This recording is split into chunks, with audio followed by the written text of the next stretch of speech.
haar hande nederig oor haar bors gevou. Toe hy, verblindend soos die son daar staan, 3 bidleries, het hy in sy hand gehou.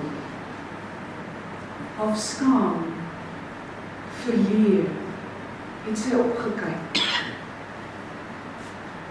En is opeens met grote vrees bevang. Sy oë het haar nie afgewyk. Sy vleuels het oor heel die tuin gehang. Geseën is jy onder die vroue. Sy woorde,